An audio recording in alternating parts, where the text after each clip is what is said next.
غزہ میں انسانوں کے ہاتھوں بنائی گئی بھوک، اقوام متحدہ کا بڑا انکشاف۔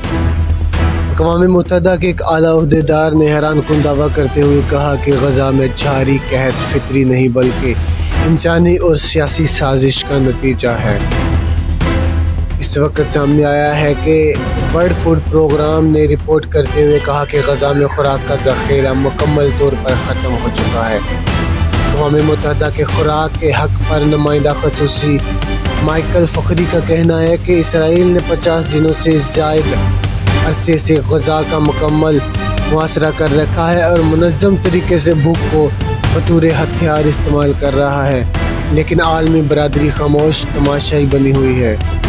ادھر طبی ذرائع نے الجزیرہ کو بتایا ہے کہ صرف جمعے کی صبح سے اب تک 45 افراد اسرائیلی حملوں میں جاں بحق ہو چکے ہیں، جبکہ روزانہ کی بنیاد پر ہلاکتوں میں اضافہ دیکھنے میں آ رہا ہے۔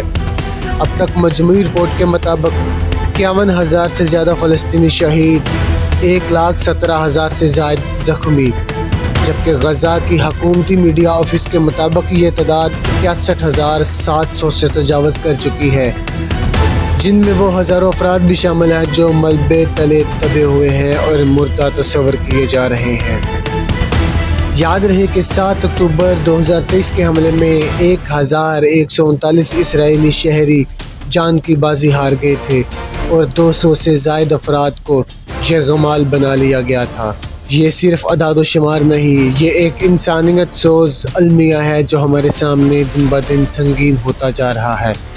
سوال یہ ہے کہ کیا عالمی ضمیر جاگے گا یا ہم صرف خبروں تک محدود رہیں گے؟